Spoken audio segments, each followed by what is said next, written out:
once again, Zach Martin retired. But, of course, the big statement, really the bigger news today, and this is Jerry being Jerry, he can't help himself, kind of taking all the headlines, had nothing to do with Zach Martin, but everything to do with how this team is going to proceed in free agency. Now, Stephen Jones gave us all a little sliver of hope a couple weeks ago when he said that this team would be selectively aggressive in free agency, and considering that they were flaccid and unaware last offseason, the fact that they were going to be selectively aggressive, I'll take that.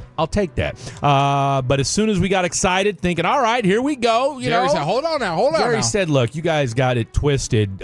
Said earlier today, quote, I don't think aggressive is the right word. So contradicting what his son said, adding, I'm not looking at free agency as a place to fill voids. So Blake Elliott, like you said, you want to talk about just throwing a cold water, a wet blanket, whatever you want to call it, on all the enthusiasm and guarded optimism that we've had over the last couple of weeks. Jerry comes out there and... Wait. Do not continue the stop process.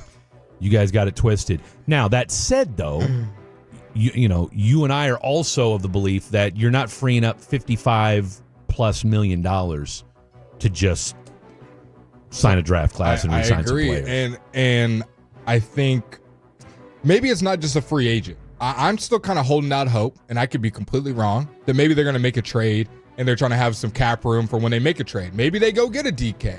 Maybe they go get a Cooper Kupp. Maybe they go get a Davante. Obviously, some of those are free agents. I'm not ruling out the idea of them doing something a little different. Well, now he didn't totally squash the idea of trades either, which is really, I mean, and the fact that you're willing to give up draft capital. Because they've done it before. Brandon Cooks. Right. Who's the corner?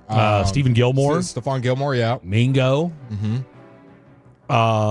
So the idea, and of course, DK Metcalf is out there right now. He's already asked for a trade. What a busy day in the NFL. It was a huge day in the NFL as far as other teams making a move, whether it be extensions, whether it be players getting released. The Lockett, I'm not necessarily all that shocked by. I mean, I think we'd heard rumblings that he might get cut last year. They already have Lockett 1.0. Max Crosby signed a fat contract today, and so that kind of gives you a parameter for what Micah Parsons should be looking at. You know what I'm saying? What he signed was $103 million extension, 98 or 91 guaranteed. Okay, so you take 103. So that's $34 million a year, right, that he's added. Of course, he had no more guaranteed money on that. So we'll see how that whole thing works out. They said that they've already started preliminary discussions with Micah Parsons. So, look, we'll... And what did CeeDee Lamb say when they got the restructure? I think he quote tweeted somebody and said, like, I can't do this alone. Pretty much, I want to win, and he can't do this alone. And I think Micah, from what I can tell, Micah's in the same thought process as CD of like, I realize how good of a player I am, but I cannot do this alone. And now also you got to remember Micah's agent. I'm forgetting his name, and I'll look it up here in just a second. He also is going to play a big part in this as well. Who's that now? Micah's agent. It's not just because Micah is like, hey, I want to save some so we can get these guys a good deal around me or get more players in here. Excuse me. Micah's agent is going to be trying to set the market. It's the same agent as Deshaun Watson.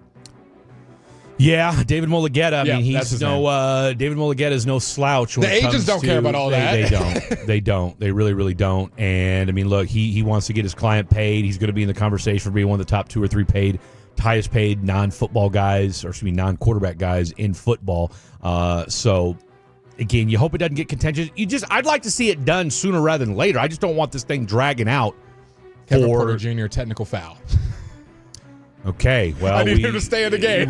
I was going to say I can't have him have another one because I've got him at over 10.5 points. So let's get that squared away, Kevin. Sizzle down. And I'll tell you what. Talk about a guy that's had a rough go of it. I mean, he did get vindicated in some respect. Talk to me. Well, I mean, he was the one that had the issue with his girlfriend in the hotel. Kevin Porter Jr. Yeah. Rockets, Clippers. I mean, he's so talented. When you watch him play basketball, if you're just doing the eye test, you're like, oh, he's he's the starter on a team. Then you watch him play and all the stuff off the court, and it's a wild deal, but it also does lend credence to when you hear guys talk about how difficult the NBA, and then you see guys like Kevin Porter Jr. who have all the talent in the world, right? I mean, and could be a 20-point scorer in the right system if things shook out the right way. But no, as far as you got that clip ready? Okay, so we talked a little bit about Davante Adams. Broadus said he would love to see them go after a Davante Adams. I'm of the same belief as well. Again, I don't know what he's going to want. If he's hell-bent on, he wants to absolutely go with Aaron Rodgers. Now, Aaron Rodgers, there's rumblings that the Giants are back in play. You got to believe. I mean, look, after the dumpster fire that was the New York Jets, does he really want to go with the Giants? But again, he may not have any choice in the matter when it's all said and done. But this was Davante Adams, I think a year ago, was it? 2 years ago? Talking about, and this was before, CeeDee's huge year where he really established himself as one of the best wide receivers in the NFL. This is Davante talking about who he likes as some of the best wide receivers in the NFL, and maybe number 88 was mentioned. People compared a lot of dudes to me as they come into the league and stuff. This is a guy that's younger than me, which most are at this point, which is the ridiculous part. But CeeDee Lamb. Wow, that is a shocker to me. I like CeeDee Lamb a lot. That's the one that no disrespect to CeeDee Lamb, but I'm shocked. Yeah, and when I'm picking it, I'm not picking it off of just the most attractive and what people want to hear. And if you watch the way CeeDee plays, and I think he's going to keep growing.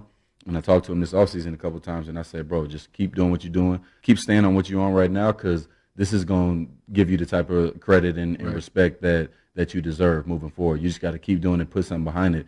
He reminded me of myself a lot as far as the way he moves, and I feel like at that point when I was, you ask him, he'll tell you he likes where he's at with his game right now. And I feel like he's getting that 2018 maybe Tay respect right now. Right. And the more he continues to do and gets better, he's going to get a lot more respect. And then it's so many other guys too. Like I said, I mean, obviously Chase, that's the one that people probably going to be most mad about. But, Chase is, I think he's for sure top 5, but I can only pick so many guys. All right, so that's Davante Adams, and that was a couple years ago. Whoever was his host is not a fan of CeeDee. He goes, wow, that really surprised me. CeeDee?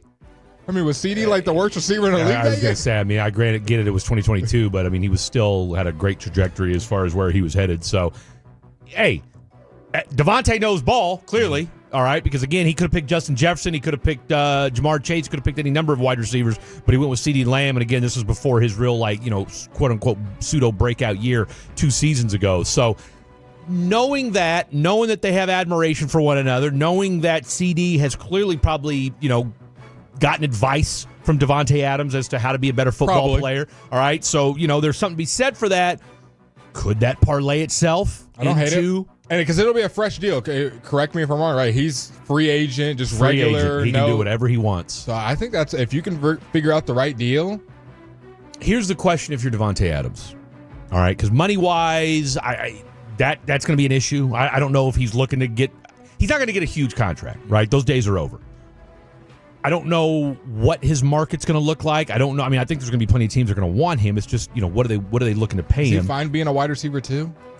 I wide receiver ones have ego, and because he was still wide receiver 1 in with New York with the Jets because Aaron Rodgers is his boy. That's it. So are you okay with CeeDee getting 10, 12 targets and you getting 6, 7? I mean, if you're waxing poetic. Whoa.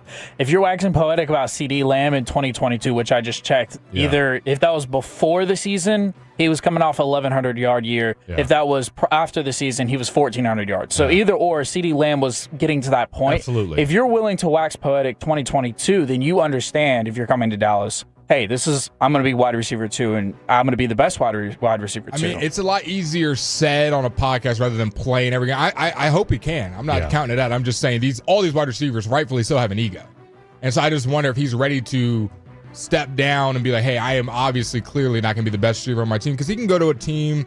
There's probably like 4 other teams. There's only 4 teams I think he could go to where he's like, there's not even a competition. Like he goes to the Vikings, obviously he's not the best receiver. Right. Goes to the Bengals, obviously not the best receiver. Goes to Detroit, third best receiver. But like if he goes to Green Bay, he's the best receiver over there. He goes to Chicago. There's an argument he's better than DJ Moore now. Do I think DJ's on a better trajectory, younger, all that? But yes, but there's an argument where Davante's going to walk in and be like, "Nah, I'm better." It was kind of a Garrett Wilson situation for him, right? If he like goes Garrett to Wilson, I think we'd all take, but when they're in the same room, I'm sure Davante probably feels like, "No, I'm better than you."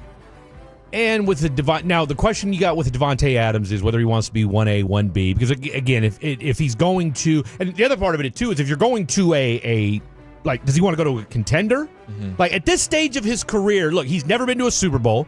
In fact, I don't think he's ever been. Well, I'm trying to think. Did Green Bay get to any championship games while he was there? Maybe one. Yeah, I think right. one. So, what does he want at this stage of his career? Does he want to get to a Super Bowl? Get him on the Chiefs. And you would love that. Get a left tackle first. I mean, Okay. and plus, I think he's going to be out of their asking range. I really do. Plus, I'm hoping they go trade for Kyle Pitts, even though I don't think that's going to happen either. The question is what does he want as far as this next step in his career? Is he going to go the DeAndre Hopkins route, where he's going to basically just bounce around from team to team for the next 3 or 4 seasons? I don't know if that's really if that's his style or not. But I got to believe that a contending type team would be in his future.